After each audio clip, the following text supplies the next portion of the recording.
Mamdani was asked at a forum about how he will pay for his policies, the eternal question, right? He has some proposals like free bus service, which honestly, during COVID, that became a de facto policy for a pretty long time, for like a couple of years. You could just walk on the bus. It was like unofficial. And then Adams, when he came in, he started enforcing the law again. But this is what he says about some of that in affordable housing. Some of the things I've heard that are part of your platform, a rent freeze. Yep. 200,000 new affordable homes to build. There we go. $30 minimum wage by 2030. Free buses. And then city-owned grocery stores. I'm just wondering, because obviously, like, politicians are liars. So True. How can we trust that these things are achievable?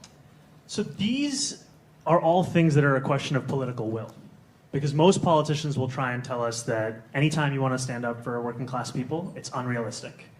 And when we're talking about a rent freeze, Bill de Blasio did that 3 times. There's precedence for that. When we're talking about city-run grocery stores, that pilot program, which would guarantee lower prices for milk, for eggs, for bread, for the staples of day-to-day life, would cost $60 million. The city is currently set to spend more than $140 million to give it to corporate supermarkets. So this would be a fraction of what we're already set to spend. When we're talking about free buses and universal childcare, that is something that we could pay for entirely by raising New York State's corporate tax rate to match the socialist utopia of New Jersey. So that's 7.25% here to 11.5% there. 200,000 affordable homes. We can pay for this by municipal bonding. We can pay for this by using vouchers that landlords are rejecting for New Yorkers that are already approved. We can pay for this by using vacant city lots that we have. And we're already paying for this in some way because our refusal to build actually affordable housing, like for a family of 4 making $72K a year, for a low-income senior, for one of the 100,000 New Yorkers living in shelters, it is pushing working class people outside of the city. It is pushing them into tax bases of New Jersey and Pennsylvania. We need to stop doing that and actually keep people in the city they call home. So, okay, saying all the right things, but I must say this is what's been interesting about this campaign. For one thing, outside of New York, I know you don't think this, but a lot of people think New York is this lefty city. It's a Rockefeller Republican city. It is the epitome of the neoliberal vision of socially liberal and economically deeply conservative. It is the home of Wall Street. Now, Mamdani is doing better. He was originally at 2 to 5%. Now he's down 8 points under Cuomo. That in and of itself is a statement, I think, on the character of New York politics, that he's not beating Cuomo by 35 points. Cuomo is a sex criminal who literally killed people's grandparents during COVID by taking a bribe from the hospital lobby and then writing legislation that allowed them to evade responsibility for their conduct during the crisis. And yet he's still leading. Where I've really seen a change from when we became involved in the Sanders campaign years ago. Nobody gives a shit. Honestly, I am not seeing anyone in our space talk about this guy. I think if this had been even 5 years ago, there would have been an enormous push in our space and among our peers to really push this guy over the top. I think people have been so burned and so disillusioned by the electoral process, particularly running within the Democratic Party, that they don't want to waste their time pushing this guy to lose by 3% in a city where, particularly in New York City, the Democratic primary voters are garbage. I mean, nationwide, they're garbage. But in New York, they're garbage plus. They're really the proverbial dumpster fire. How do you, now you're running as an independent, do you think that gives you more credibility? And what would you say? Should people, some people say, well, vote for the person who best represents your values, lesser of two evils. Do you think it's worthwhile for people to invest in a campaign like Mamdani's, where he's saying the right things, even though he's running within the Democratic primary? And do you feel that running as an independent as you are, is really the only way to challenge the establishment? Well, first of all, in mathematics and logic, you have this necessary and sufficient condition type of thing. So a necessary condition for achieving anything for working class people through elected office is to be independent of the Democratic and Republican. If you're not even doing that, then forget about it, because all the Democratic Party is where all the good intentions go to die a horrible Right. death. Right. So if you're not willing to understand that, because I mean, and I'm not speaking about Mamdani because I don't know him personally. I don't know what's in his head. I don't know that. But I'm making a general statement because statistically it is so overwhelmingly true. It is safe to say this about any individual as well, in the sense that if in this day and age, after all the betrayals by the squad, by AOC specifically, Right. by the fact that Bernie Sanders had no hesitation in endorsing a genocider in chief, Biden, and then uncritically supporting Harris. After all this has happened, after the way that the Democratic Party completely crushed Bernie's campaigns twice, not just once, after all this, if you're still going to run as a Democrat, then it really begs the question of how serious you might be, even with all the good intentions in the world. How serious are you strategically to achieve any of the campaign platform that Mamdani is talking about? So that's what about the argument? The response you'll usually get to that is you can't do anything if you don't win, and you can't win as an independent. But look at us. We won every election we ran for the city council.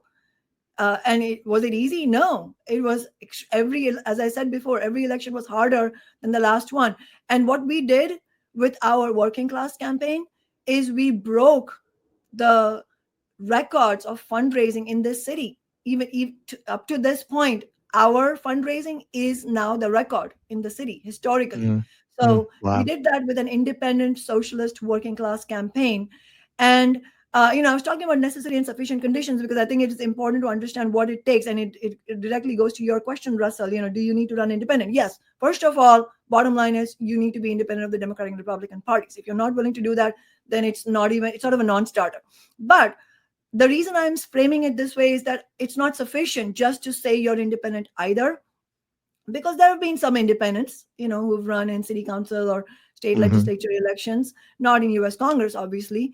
But what we've seen is that at the end of the day, it's not enough to say you're independent of the Democrats and Republicans, and then generally, when you win elected office, to generally make peace with them.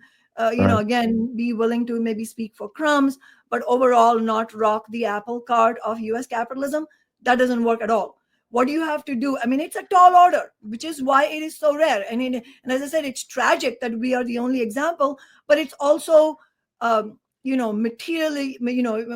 analysis of capitalism tells you why it is so rare. It's because it takes a lot to be that move, and you have to be based in movements, because you can't do this alone. With the best of integrity and the best of strategic brains or whatever. It doesn't come down to one individual. You obviously need that individual who's elected to have a spiny, steely spine. Without that, you can't get it. But what I'm saying is, again, that's not enough. With that steely spine has to come your ability to build movements, because that is what strikes fear in the hearts of the ruling class. And so I unfortunately don't see any of this happening with this campaign, with Zohran Mamdani's campaign. He's running as a Democrat in the first place. I mean, it's good on him to raise these demands. I mean, most politicians don't even talk about demands because they don't want to be on the hook for any of that. Even labor leaders do this. Labor leaders always say, no, we can't, when it comes to contract fights, they don't even call it a fight. They call it negotiation. They talk about the bargaining table. They say the words bargaining table about 1,000 times. And they say, let's not pick a specific wage increase we want. Let's just talk about it. That's because they don't want to be held on the hook by their own members and then pilloried when they fail to achieve it. We are the opposite. We start with a demand and then we fight to win it. And so good on him for raising those demands. But again, it's a real question that how is he going to achieve any of this? First of all, running inside the Democratic Party, the Democratic Party is completely ruthless on the side of Wall Street interests. And as you said, especially here. Especially here. Yeah, Wall Street is literally here. I mean, yes, exactly. Wall Street is literally in New York City.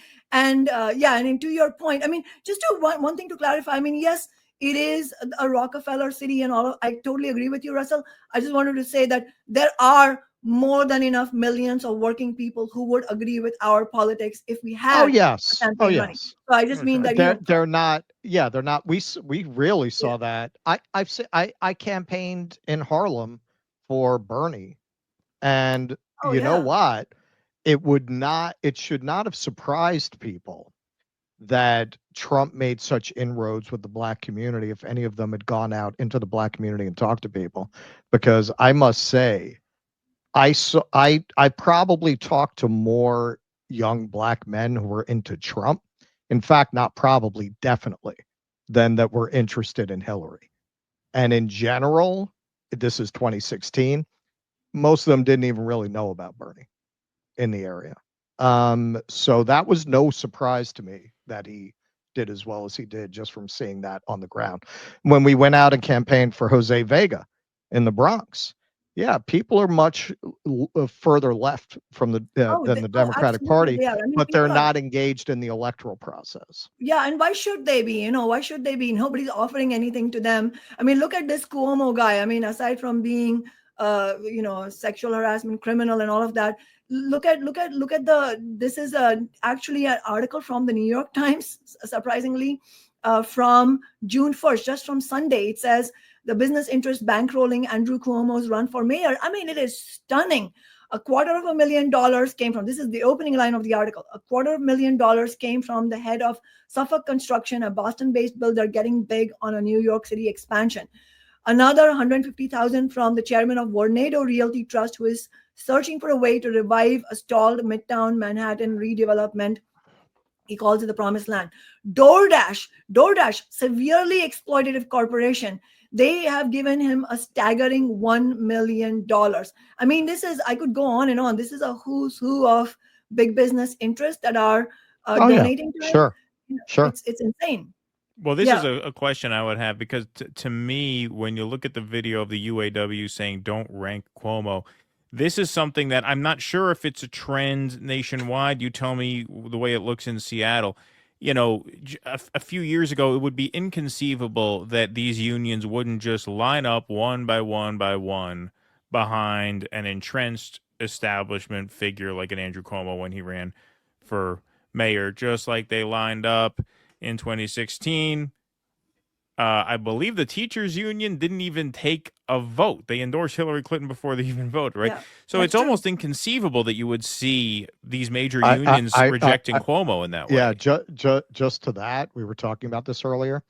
This is very late for the teachers union to have not endorsed anybody. The teachers union is a Democratic Party establishment appendage. Right. I think they're in a really tough spot because it's a very gynocentric union, and Andrew Cuomo, the de facto establishment candidate, is a sex criminal. I Well- think that's why they haven't endorsed yet. They don't know what the hell to do. They're not going to endorse a brown socialist. No way. But they can't really endorse Andrew Cuomo. It's interesting. I think they wind up endorsing Lander. Well, Like, maybe. what else are Well, they going to do? see, this is the thing. Like, it's hard to know if this is a trend because Cuomo himself is so especially odious for all these other reasons. Right. But it does seem like the plummeting of the Democratic Party brand since the 2024 defeat has created a lot of question marks in these types of scenarios where previously there were none. In years past, it's a given the major unions back the establishment Democrat candidate. Out in Seattle, do you see a similar distrust in Democratic politics among people who would normally just as a given flock in that direction? And does that create an opportunity for your campaign, obviously, to scoop some of them in? Oh, absolutely. I mean, and again, I think there's a real class divide on that as well. Like, so if you look at more low income and working class people, they are quite disenchanted from both parties in general. I mean, they're not sort of, and it's a little bit like Russell was describing, they're sort of checked out of electoral politics because why should they bother? Everybody betrays them, that type of thing. But then they know us. They know that we have never betrayed. They know that we have won Right. victories. And So that is something that they are excited about. I mean, we're seeing a phenomenal excitement. I mean, it's not even been a day since we announced our campaign, and already we're getting messages from all over the region that they are super excited about this.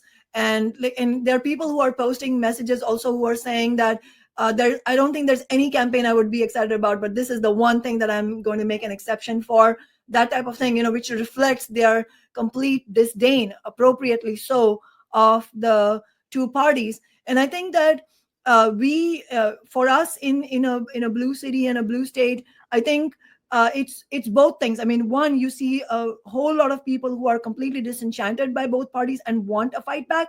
There are also people who identify as Democratic Party supporters, but they also want a fight back. So it's like, and to be clear, even this is like, we're talking about 2013, so consciousness was very different then. Right now, the Democratic Party's approval ratings are in the toilet. That wasn't the same in 2013. And at that time, a lot of Democratic Party, so-called the pundits, they told me, well, if you want to win, then you have to run as a Democrat because nobody's going to vote for a socialist. But that wasn't true. My point is that even then, there were people who identified as Democrats, but they were fed up with the Democratic Party doing nothing for them, and they voted for us. And in fact, we would not have, I mean, statistically speaking, we would not have won any election had we not understood how to win over people who otherwise their habit is to support the Democratic Party, is to by clarifying to them, like, who is actually going to fight for a higher minimum wage, or to hold corporate landlords responsible for, accountable for what's happened, who is going to fight for renters' rights, who is going to fight against climate change, that type of thing. And in this race, I think it is very clear. There is nothing policy related, or there is nothing ambiguous. There is no technical points anybody needs to understand. This is straight up about genocide.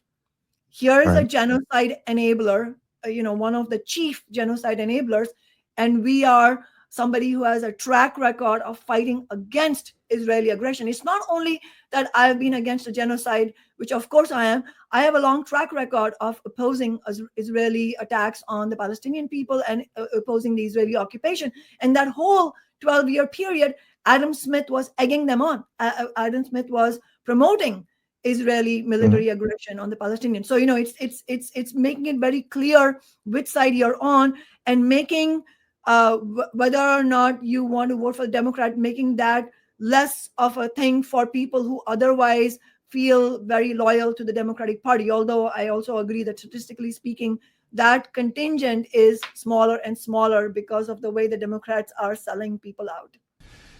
Please clap.